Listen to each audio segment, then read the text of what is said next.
Bonjour à tous et bienvenue sur la chaîne YouTube Création Loa. C'est Caroline, la pâtissière de l'école, et aujourd'hui on se retrouve pour une recette inspirée des gâteaux autrichiens, un gâteau aux amandes et à la crème. Alors c'est un gâteau riche, fondant et avec un super goût de frangipane. Ce sera le gâteau parfait pour des montages nets et des tranches bien propres. Petit conseil, il se conserve au frais, mais pensez bien à le laisser revenir à température ambiante pour qu'il retrouve tout son moelleux. Donc je vous recommande de l'associer à des ganaches non montées qui tiendront bien sans compromettre sa texture. Comme d'habitude, je vous mets tous les ingrédients en description et c'est parti pour la recette.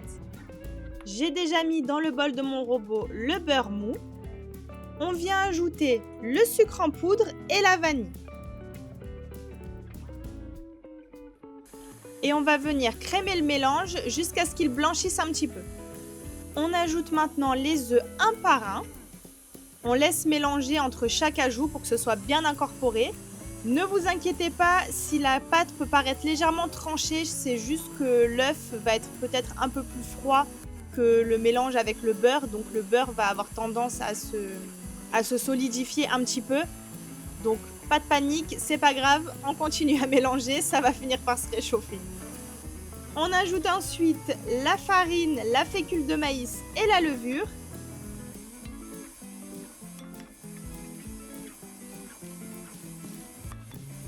Et la poudre d'amande.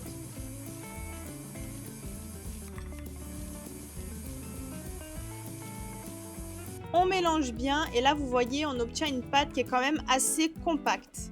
On va venir maintenant ajouter la crème liquide bien froide, à la maryse ou à petite vitesse au robot, juste pour obtenir une pâte bien lisse.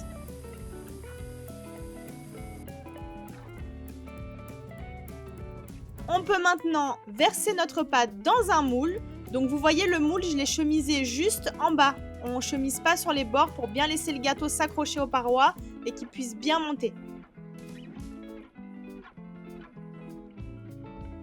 On tape légèrement le moule sur le plan de travail pour retirer les petites bulles.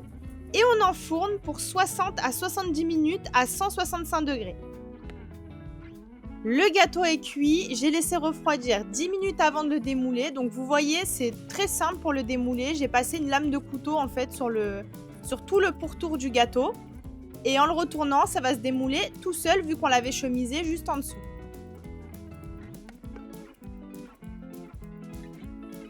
Le mieux, c'est de bien le laisser refroidir, voire le laisser un petit peu au frigo avant de le couper pour avoir des tranches bien nettes. Et regardez cette petite merveille, on a un beau gâteau, une belle découpe et bon, vous n'avez pas l'odeur mais ça sent vraiment la frangipane. C'est incroyable, c'est une belle découverte ce gâteau.